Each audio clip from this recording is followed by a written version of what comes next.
Amén. Entonces esta mañana estamos ya en el tema número 10 de esta serie que hemos llamado Iglesia Esencial. Y este tema 10 lo he titulado La Luz. Amén. Amén. La luz. ¿Cuántos les gusta la luz? Amén. Recuerdo que en la infancia, cuando llegamos aquí a Guadalajara, disfrutaba mucho la televisión porque donde vivíamos, aunque teníamos tele y al final era blanco y negro y solamente había un canal o dos, ni me acuerdo. Entonces cuando llegamos aquí, yo tenía como 7, casi 8, disfrutaba realmente la televisión, la aprecié en esos tiempos. A lo mejor para ustedes nacieron con televisión y bueno, es una cosa X, ¿no?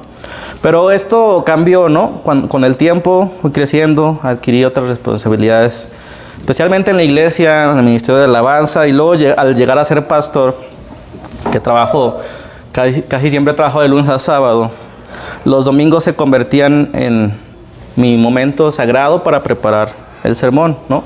El momento en el que yo le dedicaba completamente. Y los domingos para muchos de ustedes es el día en el que pueden levantarse un poquito más tarde, desayunar en familia, disfrutar del descanso. Pero para mí el domingo es el día que más temprano me levanto de todos. Regularmente me levanto a las 5 o antes, ¿no? A lo mejor ustedes se levantan en la semana a esa hora y los domingos más tarde, pero en mi caso es al revés. El domingo es el día que me levanto más temprano. Y de esta pequeña anécdota de apreciar y no apreciar, quiero resaltar dos cosas. Cuando no tenía televisión y luego la tuve, la disfruté demasiado en los primeros momentos, ¿no? Y lo que hago los domingos, o lo que a la hora a lo que hago de estudiar o preparar el sermón, simplemente, hermanos, enciendo la luz porque está oscuro. Y este don tan extraño de la luz, lo vemos tan normal que le damos clic al apagador, ¿no? Y prendemos la luz, y por eso es posible que yo pueda estudiar a esa hora de la mañana. A lo mejor, pues, ¿qué tiene de raro, no? Estudiar a esa hora. Pero hemos pensado qué sería de esta vida sin la luz artificial, sin la luz en nuestras casas. ¿Podríamos sobrevivir o podríamos disfrutar como estamos acostumbrados ya a disfrutar ese don de la luz, de la energía iluminativa? Este año sabemos que nos suspendieron las reuniones, nos restringieron los traslados y ha sido muy extraño para todos, ¿no? No ver a la familia tan seguido o no abrazarse simplemente ni besarse, es cosa que ya extrañamos y de alguna manera u otra lo apreciamos ahora que se nos suspende. Pero creo que si nos quitaran la energía eléctrica, la luz, sería todo un caos, sería todo un desorden. Entraríamos en crisis, ¿sí o no? Por lo menos ahora estamos en casa y encendemos la luz y hacemos muchas cosas con la luz. Pedro, ¿podríamos adaptarnos a vivir en la oscuridad? Es una pregunta que quisiera hacer. ¿Podríamos adaptarnos a vivir en la oscuridad? Pues los cieguitos pueden hacerlo. Los ciegos lo pueden hacer, ¿verdad? Yo pregunto que como humanidad, ¿podríamos hacerlo? ¿Podríamos funcionar? ¿Cómo tendrían que ser nuestros días diferentes, no? Y no valoramos esos momentos en el que encendemos la luz y podemos hacer más cosas.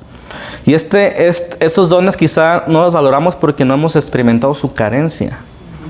Hace muchísimo tiempo el hombre vivía de esta forma, ¿sí o no? Sus días comenzaban cuando el sol nacía y el día terminaba cuando el sol se ocultaba. Y luego, poco a poco, el hombre conoció el fuego. ¿Conocen el fuego? Lo conocía y lo respetaba así de lejos, ¿no? No se aventuraba a acercarse a él porque se llevaba una leve o una grande quemadura. Y así se mantenía al margen al hombre, pero veía potencial en el fuego, pues siendo de noche podía ver. Lo valoraba hasta que aprendió a crearlo, ¿no? Entre comillas, crearlo y a dominarlo. Este descubrimiento quizá fue uno de los más grandes avances tecnológicos de la humanidad, el descubrimiento del fuego. Y a partir de ahí, cuestión de tiempo para que se avanzara la historia paulatinamente hasta lo que tenemos hoy. Quizá las primeras lámparas luminarias eran fogatas y antorchas, ¿no? Y después descubrieron que si les ponían aceite a la parte de la antorcha, podía mantenerse con más tiempo, podía no consumirse tan rápido. Y luego descubrieron también que a recipientes hondos podrían colocar aceite y también tener por mayor tiempo la luz, ¿no? Y estas lámparas nosotros conocemos en la historia son las que se usaban en los tiempos de nuestro Señor Jesucristo. Esas lámparas que se les colocaban aceite, ¿sí? ¿Para qué el aceite? Para que pudiera hacer combustión y pudiera encenderse y pudiera durar un tiempo adecuado para hacer varias cosas, ¿no? Y bueno, avanzó la tecnología en la iluminación, que después se le colocaron mechas que todavía permitían mayor duración, y esto dio pie a la invención de la vela, casi tal cual como la conocemos, una mecha, cera, y nos dura bastante. ¿Cuánto dura una vela en esos tiempos? Una alargada. Pues a lo mejor unas 6. 6 horas, y es relativamente barato, ¿no? Que el aceite realmente era un poco costoso. Ya en el siglo XVIII y XIX se darían los pasos definitivos para las lámparas como hoy las conocemos. El cambio del combustible, es decir, del aceite a petróleo, así como de la mecha a mallas incandescentes, permitió que viniera finalmente las lámparas de gas y la eléctrica que conocemos hoy y que iluminan el mundo. ¿Están de acuerdo? Y lo iluminan de gran manera y de grandes formas, de diferentes colores. Y de hecho en estas fechas de Navidad vemos iluminaciones por todos lados. Y lo vemos como un don ya recurrente y no valorizado. Pero ¿qué pasaría si se nos quita ese don? ¿No? La etimología que el diccionario tiene para lámpara es candil, y candil a su vez proviene de vela.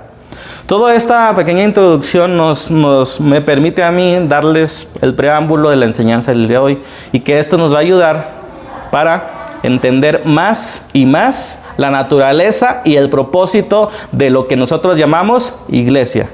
Hasta aquí queda claro que la iglesia no es un edificio físico, sino uno espiritual. No es un lugar puntual, sino muchos lugares, o más bien lo que cierta gente hace en muchos lugares, ¿no? Entonces, en la escritura ustedes se darán cuenta desde el principio hasta el final, como ahorita lo vamos a revisar. La luz, las lámparas, las luminarias son utilizados frecuentemente en la Biblia para explicarnos acerca de Dios y de su reino. Y esto es muy valioso para esta serie. ¿Qué pasó el primer día? Ese es el primer punto del sermón, ¿no? ¿Qué pasó el primer día? Vayamos a abrir nuestra Biblia, los que traigan. Y en Génesis capítulo 1, versículo 1, vámonos al principio literalmente, ¿no? ¿Qué dice Génesis 1:1? Dios en el principio creó los cielos y la tierra. La tierra era un caos total. Las tinieblas cubrían el abismo y el Espíritu de Dios se movía sobre la superficie de las aguas. Y dijo Dios que exista la luz. Y la luz no tenía otra opción, llegó a existir. Dios dijo, la luz es. Dios consideró que la luz era buena y la separó de las tinieblas, y a la luz la llamó día y a las tinieblas noche. Y vino la noche y llegó la mañana, y ese fue el primer día. Hermanos, desde el primer día Dios está dándonos un mensaje muy importante para esta primera mención y todo el cúmulo de significado que se desprende de aquí. Hermano, quiero que noten algo importante en este texto que acabamos de leer. ¿Cómo están, en primer lugar, interrelacionados las tinieblas con la luz? ¿Están de acuerdo? Sin luz no se puede describir las tinieblas. Sin tinieblas no se puede valorizar la luz. La segunda cosa que quiero que noten en este texto es que el Señor claramente dice, la tierra estaba en un caos. Y esto, hermanos, este mensaje de parte de Dios es la primera gran carta de Dios en el que nos iba a predicar y recordar día tras día, ¿no? Que de dónde venimos y a dónde vamos. Cada noche, aunque podemos prender las luces, entendemos que las cosas pueden salirse de orden. Y así como el hombre antiguo respetaba el fuego, el actual respeta la noche. No andamos de noche como andamos de día, ¿o sí? Cada vez se puede un poquito más, pero no se puede. O sea, ¿quién anda a las 2 de la mañana así como sin nada? ¿No? Y hermanos, esto en realidad, lo que está pasando aquí, que la luz fuera creada el primer día, indicaba que la luz, solo en la luz puede existir la vida. Fíjense que la primera cosa creada de Dios en el primer día, ¿qué fue? La luz. Sin la luz no es posible la vida en el sentido siguiente, porque la luz muestra la verdad, porque las tinieblas la ocultan y ofuscan la vida verdadera. Tan es así esta grande metáfora y realidad del primer día de la creación, que esto se convertiría en grandes metáforas de Dios. Todo lo que proviene de Dios es luz. Todo lo que se opone a Dios es tinieblas. Los que confían en Dios, el Padre de las luces, son trasladados del reino de las tinieblas al reino de la luz admirable. Al reino de la luz. ¿Están de acuerdo? Y estos dos grandes mundos se describen a través del día y de la noche. Cómo Dios desde el principio nos metió este mensaje. Pero no solo al principio, sino también al final. Dios quiere enseñarnos algo con esto de la luz. Fíjense lo que dice el último libro de la Biblia, en el capítulo 21, casi último capítulo. Apocalipsis 21. Ya vimos el primer día que Dios creó la luz. La separó de las tinieblas y al día lo llamó, a la luz llamó día y a las tinieblas noche. Dice, fíjense lo interesante aquí, cómo, hermanos, la escritura nos da claridad de principio a fin. Y podemos ir, cuando tengamos falta de esperanza o tengamos confusión, podemos ir al último libro de la Biblia y encontrar cómo el reino de la luz va a ganar. ¿Están de acuerdo? Va a ganar todas las batallas.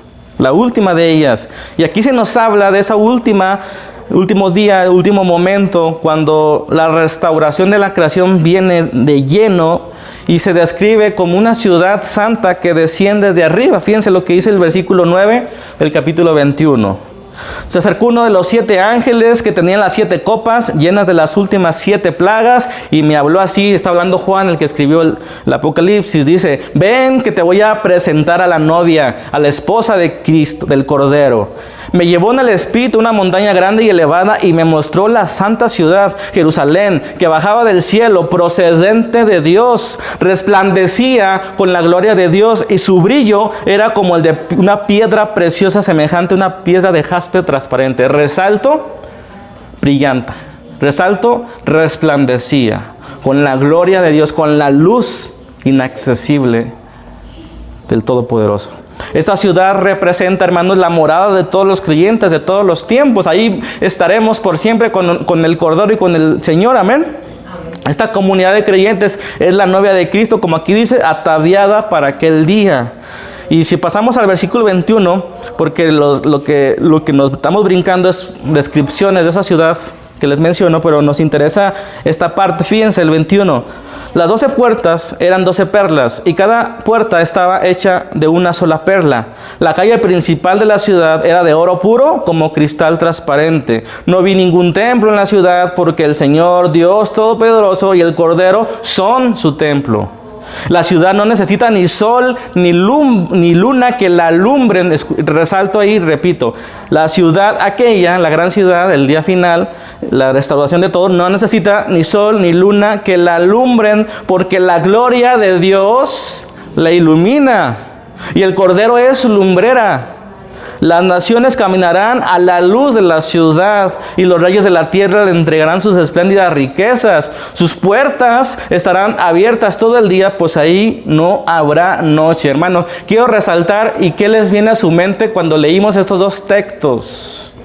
En el primer día, la tierra estaba desordenada y oscura. Era un caos. Dios dice, sea la luz, se hizo la luz, la separa de las tinieblas. Y el día final no hay necesidad de luna, de luminarias, de sol. No habrá noche, ¿no? ¿Qué significa esto? No sé. Es evidente, lo que sí es evidente es que esas figuras y realidades que conocemos actualmente como la luz del día, el sol, las estrellas, se eclipsarán ante esta realidad última. Dios y el Cordero estarán en toda su gloria y lo que eso signifique. ¿Qué puede faltar? ¿Qué puede fallar? Por eso Juan no tiene otra forma de describirlo. No habrá necesidad de sol ni de estrellas ni de nada. Pero yo no me atrevo a decir que no habrá. ¿Me explico? Porque que no haya necesidad, etcétera, no significa... Porque si me entienden el lenguaje figurado que está hablando, ¿no?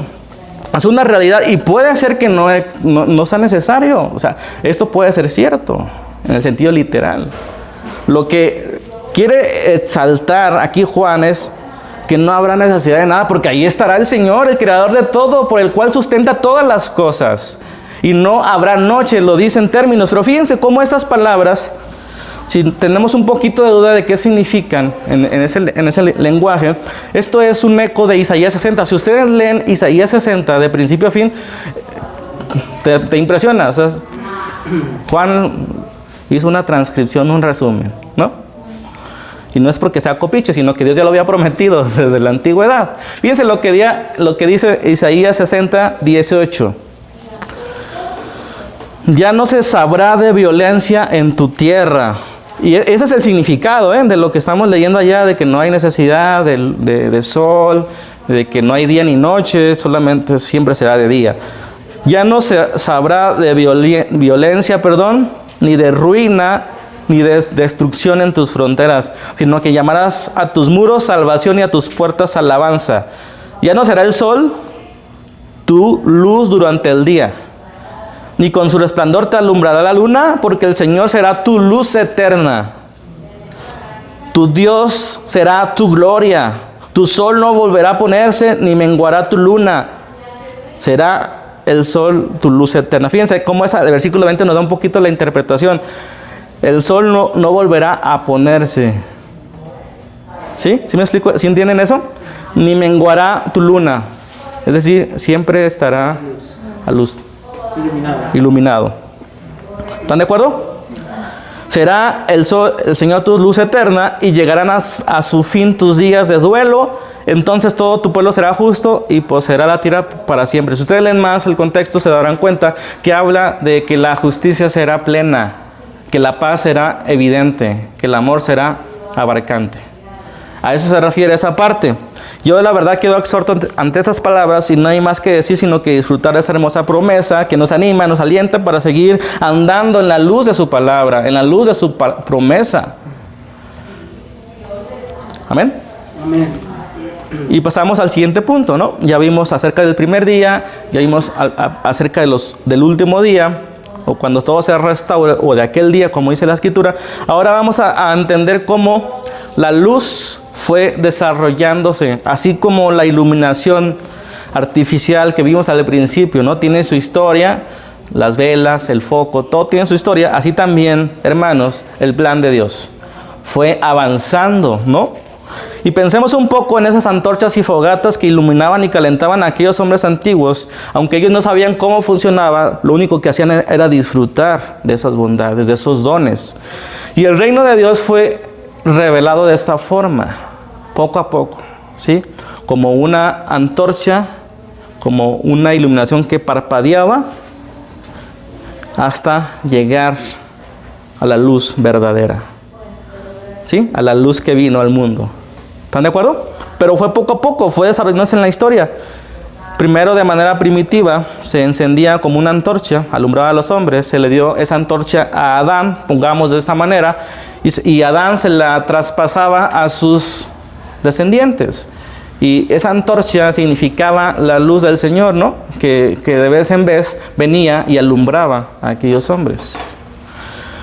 Después, esa antorcha se transformó en una lámpara que se le colocaba aceite y duraba un poco más.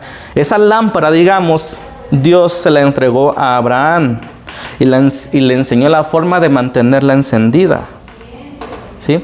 Hasta que llegara el cumplimiento del tiempo. ¿Cuál es el cumplimiento del tiempo? La venida del Mesías, que revelaría exactamente, completamente, el plan de Dios. Y esta luz, hermanos, es la luz del Evangelio. ¿Y qué es el Evangelio? Sino la restauración del propósito de Dios para la humanidad y para la creación. Eso es el Evangelio. La restauración de todas las cosas.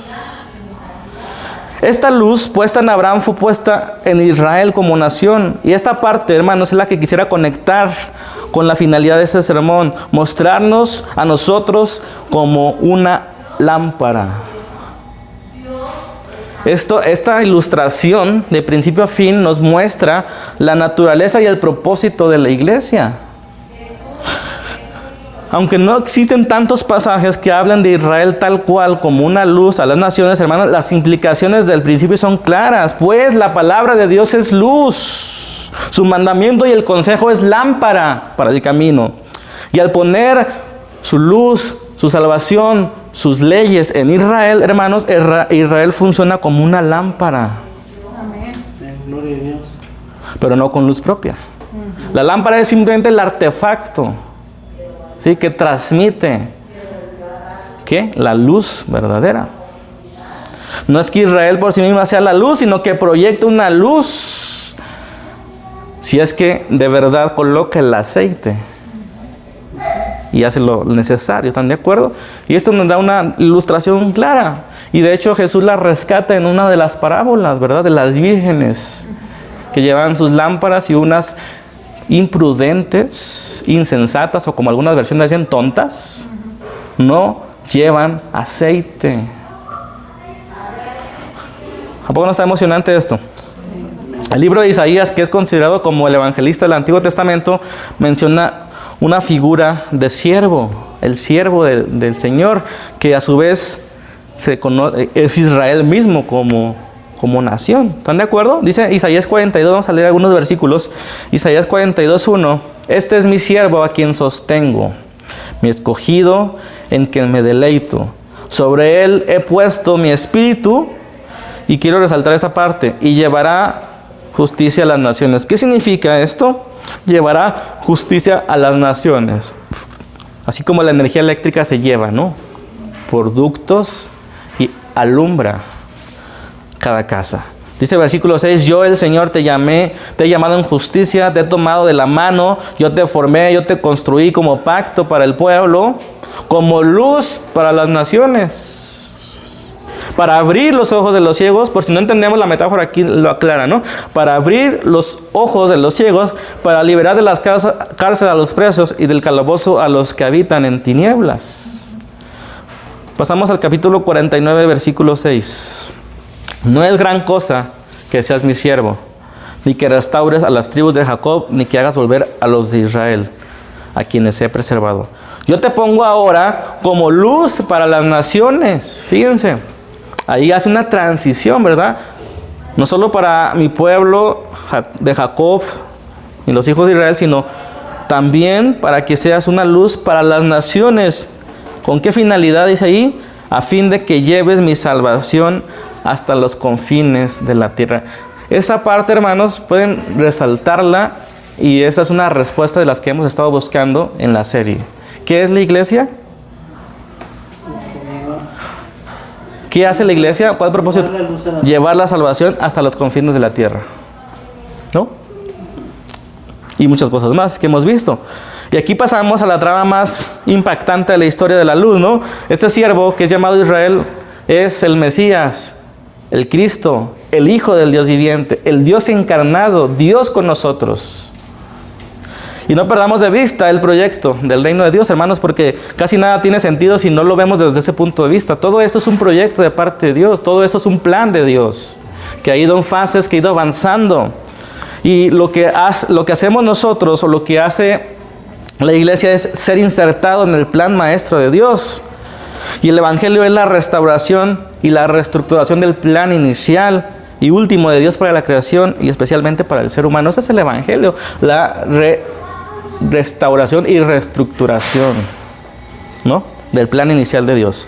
Noten que este propósito insiste, como leímos en el 42, en llevar la justicia como un vehículo, como un flete, lo lleva de Israel hacia las naciones. Ahora vamos a exportar. Éramos una empresa nacional y ahora vamos a hacer una empresa transnacional. ¿Están de acuerdo? No pierdan de vista eso. Y Dios no falla, pero los agentes de Dios sí fallan. Israel falla, la iglesia falla. ¿Y qué es lo que hace? Se recalcula, se reestructura la ruta. Si han tomado ahí una ruta en Google Maps y se pasan, ¿y qué hace el mapa? Ya te equivocaste, ya no juego. ¿No, verdad? Recalcula y te manda por otro lado. Eso es lo que pasa en la vida de nosotros como creyentes. En nuestras vidas personales, en nuestras vidas congregacionales, ¿qué es lo que pasa? La basura es lo que pasa, pero quedó lo que pasa es la basura. Y es una metáfora que Dios no está hablando hoy. Estaba calculado todo. Lo que pasa en nuestra vida es basura, ¿no? Y estorba. Y hace que recalculemos y que nos tardemos más en llegar a las metas. Eso es una verdad. Pero Dios no falla y Dios va a hacernos llegar a la meta. Así es. Dios va a hacernos llegar a la meta. Amén. Dios hará que lleguemos a la meta. Amén. Y eso es grandioso. Y parte de sus metas es que la justicia que se engendró, que se incubó en Israel fuera exportada a las naciones, ¿no? Exportada a las naciones. Y aquí dice el versículo 1 que leímos que este siervo del Señor, que es Jesucristo, lo hará posible. En el versículo 6 habla de que el propósito por el cual es enviado, hermanos, es para ser pacto del pueblo y luz a las naciones. Esto es el versículo capítulo 42. Y esto lo explica, como en su momento que leí lo resalté. ¿Qué es esto de llevar la luz a las naciones? Abrir los ojos de los ciegos. Y esto es una realidad y una metáfora a la vez. En todos los sentidos posibles. Dios abre los ojos a los ciegos. Jesús le sanó a los ciegos. Y los ciegos espirituales también vieron. Así es. Fíjense cómo todo tiene que ver con luz y oscuridad. Ciegos, ¿qué son? Invidentes. No hay luz en sus ojos. No hay luz en sus ojos. No pueden andar. Y luego dice, para liberar a los presos que están en los calabozos de oscuridad. También habla de estar presos, encadenados y en la oscuridad. En resumen, que llevemos la salvación hasta los confines de la tierra, ¿sí o no? Amén. Entonces, esta historia de luz, de la luz verdadera, de ser una antorcha, se vuelve más luminosa y duradera, de manera que los cautivos pueden llegar a su destino, la salvación. Hermanos, la salvación es un concepto que, al igual que la definición de iglesia, no podemos tomarlo como el diccionario y llegar a una conclusión. Yo quiero que noten algo en este momento particular del sermón y de nuestra historia como iglesia. Dios no nos habla con definiciones, sino con historias. Amén. ¿Sí o no? Entonces, el concepto de salvación no es un concepto de definición, es una historia. Puede decirse que la salvación es cuando el hombre es vuelto a Dios y al propósito inicial de ser bendecido por Él y en Él, a ser colocado en el lugar al cual fue diseñado. Amén. A ser la imagen de Dios. Esto es lo que logra el Evangelio al conformarnos a la imagen de Cristo, que es la imagen perfecta de Dios. Eso es ser salvo en un proceso de estar conformándonos al propósito inicial, es decir, se está reestructurando y restaurando el propósito inicial de Dios, que es bendecirnos y ser bendecidos en Él, y nosotros bendecir a otros. Amén. Amén. Por esto no se puede simplemente decir soy salvo o no soy salvo, porque es un proceso que nos va llevando desde las tinieblas hasta la luz. Y que sea un proceso no significa que hoy no seamos salvos, ¿no? Es tanto un estatus como un proceso delante de Dios.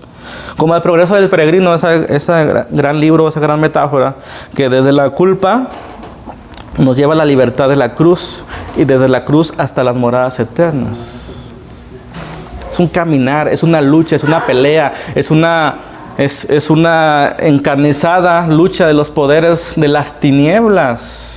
que buscan detener a los que van en camino de la cruz y en camino de la luz. ¿También? Este pasaje, ya vamos terminando, unos 10 minutos.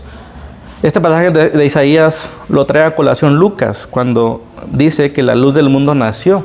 ¿Sí? Lucas describe el momento de una manera diferente a los demás evangelios, ¿no? Cuando la luz vino al mundo. Entonces vamos a leer Lucas y también el apóstol Juan lo menciona de otra manera. Dice Lucas 2:28. ¿Se acuerdan de Simeón? Un hombre de Dios estaba esperando la restauración. Fíjense cómo salvación tiene que ver con restaurarnos al propósito inicial, ¿verdad? Simeón, versículo 28, lo tomó en sus brazos. ¿A quién? A la luz. Imagínense, yo no puedo describir ese momento, hermanos. Qué emocionante estar cargando. No puedo decirlo. Es al Señor de la gloria. El que sostiene el universo. Simón lo tomó en sus brazos y bendijo a Dios. Según tu palabra, dijo Simeón, soberano Señor, ya puedes despedir a tu siervo en paz, porque mis ojos han visto tu salvación, que has preparado a la vista de todos los pueblos, luz que ilumina a las naciones y gloria de tu pueblo Israel. He ahí la verdadera luz. He ahí el origen de toda la luz verdadera. Qué emocionante tener en sus brazos, ser ese instrumento. Sin duda, Jesús es la luz del mundo, lo dijo en Juan 8, ¿verdad? Yo soy la luz del mundo, el que me sigue no andará en tinieblas, sino que tendrá luz de la vida. El apóstol Juan en el capítulo 1, versículo 1, fíjense cómo lo expresa. Me gusta porque el primer capítulo de Juan es como Génesis 1 en los evangelios, en el nuevo inicio. Es fantástico. Dice, en el principio, ¿se acuerdan? En el principio Dios creó los cielos y la tierra, y aquí dice él, en el primer principio ya existía el verbo, ¿no? O sea, cuando Dios creó los cielos y la tierra, ya existía el verbo. Y el verbo estaba con Dios y el verbo era Dios. Él estaba con Dios en el principio. Por medio de Él, de hecho, todas las cosas fueron creadas. Sin Él, nada de lo que llegó a existir, de lo creado, llegó a existir. En Él estaba la vida. Y la vida era la luz de la humanidad. Esta luz resplandece en las tinieblas y las tinieblas no han podido extinguirla ni podrán extinguirla, porque la luz prevalece sobre las tinieblas. Este es nuestro Señor Jesucristo. Qué emocionante, hermanos, este momento, cuando el Verbo se hizo carne, cuando el Verbo, la luz inaccesible, vino y se puso de manifiesto a los hombres y le mostró con claridad sus obras. Dice el Evangelio de Juan en el capítulo 3, y los hombres no vinieron a él porque sus obras eran malas. Y esa es la condenación, que la luz vino al mundo y le rechazaron.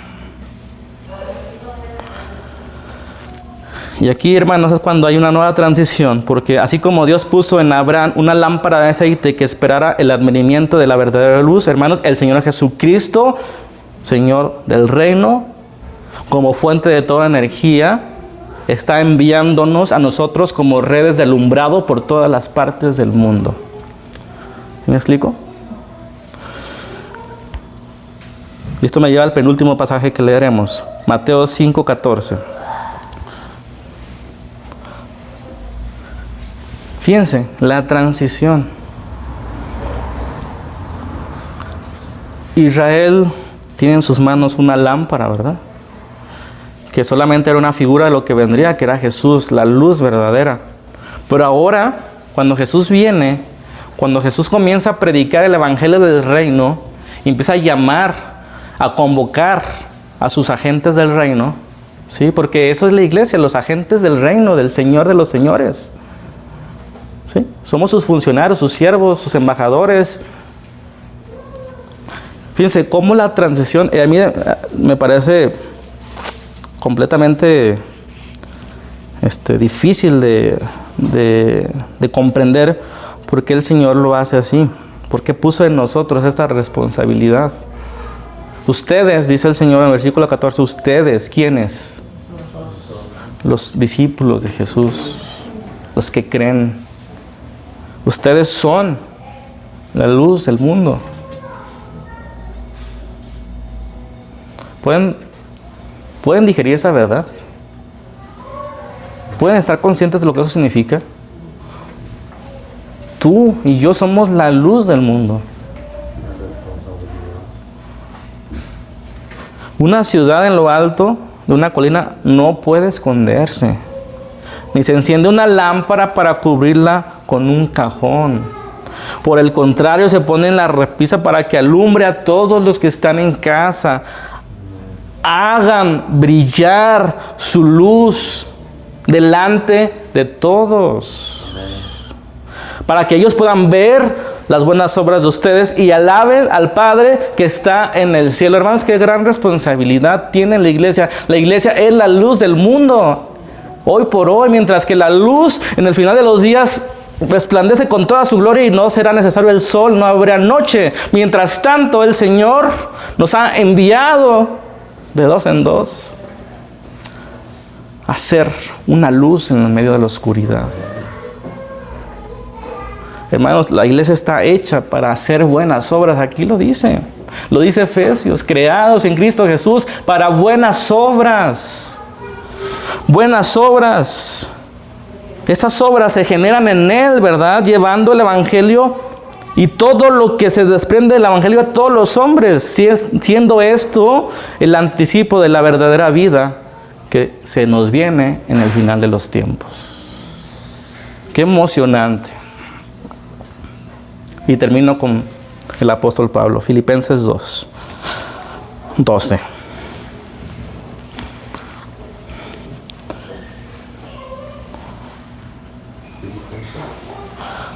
Filipenses 2:12. Así que, mis queridos hermanos, como han obedecido siempre, no solo en mi presencia, sino mucho más en mi ausencia. Fíjense bien, hermanos, el contexto, fíjense en lo que estamos hablando. Lleven a cabo su salvación con temor y temblor.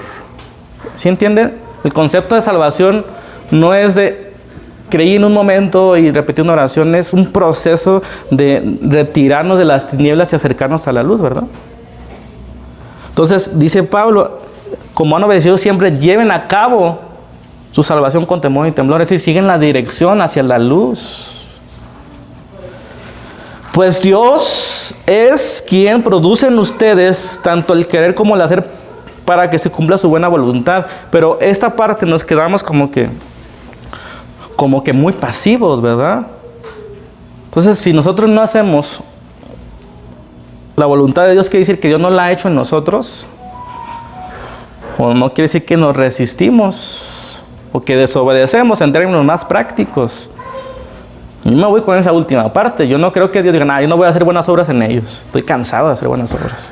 No voy a producir buenas obras. No, la naturaleza de Dios, de su luz inaccesible, energía penetrante, es producir energía luminante. ¿Están de acuerdo? O sea, no puedes acercarte a Dios y te dé toques. Por eso el creyente tiene una estructura como la de un foco en el que simplemente se conecta a la fuente y alumbra. No tienen que hacer más. Por eso Pablo dice, ocúpense de su salvación con temor y temblor. A esto fueron llamados, por esto fueron rescatados. Y en este camino tienen que seguir. Anden en la luz, sigan a Jesús. Porque quien no anda en la luz es un mentiroso. Y dice que anda con Él. Versículo 14. Háganlo todos sin quejas ni contiendas. Bueno, con esta parte tenemos para la mitad de nuestra vida, ¿no? ¿Sí o no? Háganlo todos sin quejas ni contiendas. No, pues, como el meme de Kiko, no, ay, así que chiste, ¿no? Sí, así, sin quejas ni contiendas, para que sean intachables y puros, hijos de Dios y culpa en medio de una generación torcida y depravada. Escuchen bien, en ella ustedes brillan como estrellas en el firmamento, manteniendo en alto la palabra de vida. Hermanos, la iglesia es una luminaria en Cristo, que muestra a Cristo, los frutos del Evangelio, la vida del reino, el anticipo del paraíso y la vida eterna mediante obras dignas de un real sacerdocio, sacrificios y acciones de gracias movidas por el amor verdadero. ¿Estamos listos? Qué difícil, ¿no? Qué difícil ser la iglesia, honestamente. Qué difícil ser la iglesia. Y espero que el Señor nos esté hablando, porque si algo significa la iglesia, hermanos, es acción. Amén. Los que hacen la voluntad de Dios. Hay varias definiciones que podemos armar, ¿no? Pero los que hacen la voluntad de Dios, los agentes del reino, los embajadores del reino de Dios, los siervos del Señor del reino. Fíjense cómo todo tiene que ver con una vocación de hacer algo, de hacer buenas obras, porque esas buenas obras harán que otros sean alumbrados, sean en medio de una generación perversa y maligna como luminarias. ¿Y cómo es posible esto? Conectándonos a la fuente de luz. En esta analogía, conectándonos a la fuente de luz. Y en la práctica,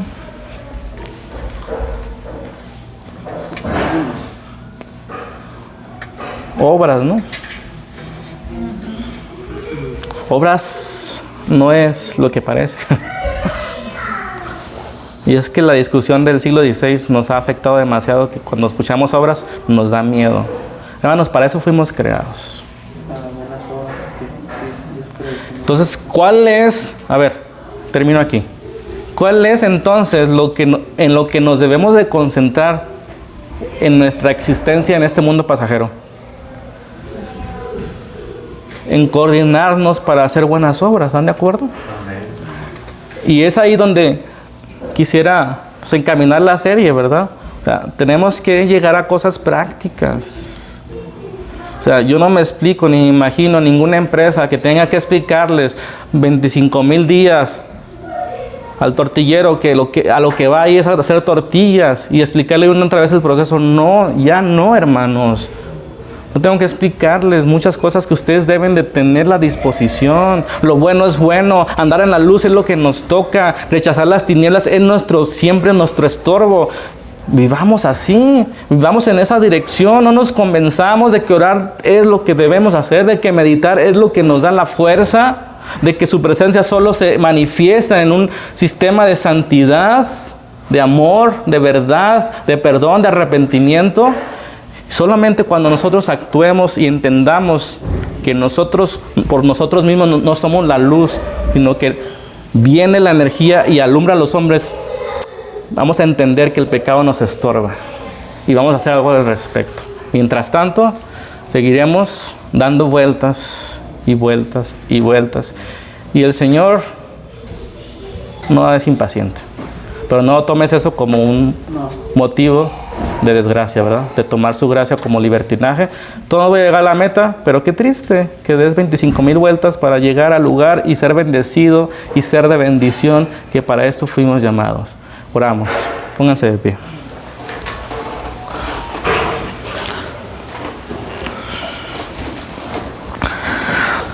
Padre, no sabemos cómo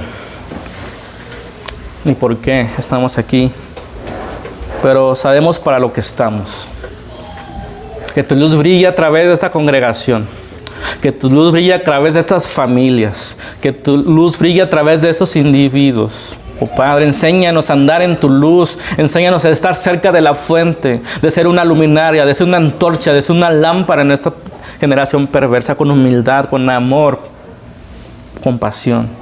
Enséñanos a ver la gravedad del pecado. Con tu luz podemos ver lo sucio que no alcanzan a ver otros sentidos, Padre. Ayúdanos a ser útiles a disfrutar tu presencia, a disfrutar esta comisión, esta misión, esta vocación, Señor, no cualquiera. Tú llamas a todos, pero no todos pasan esa puerta de acceso. La luz vino al mundo y los hombres le rechazaron. Señor, no queremos, Padre, ser necios. Queremos andar en tu luz. Queremos representarte correctamente. Queremos aprender. Queremos organizarnos. Queremos ser constantes. Queremos ser planificadores en cada cosa que hagamos en conjunto, como cuerpo y como individuos. Por favor, danos esa inteligencia. Cómo en estos tiempos podemos llevar la luz a los últimos rincones de la tierra. Y cómo nosotros podemos ser un candil de la calle y también de nuestra casa. Y no solamente de afuera. Enséñanos tu verdad cada vez más. Que tu luz mitigue todas las tinieblas que hay en nuestras vidas. Poco a poco apague todas las impurezas. Todo esto, Señor, te lo rogamos en el nombre poderoso de Jesús. Amén.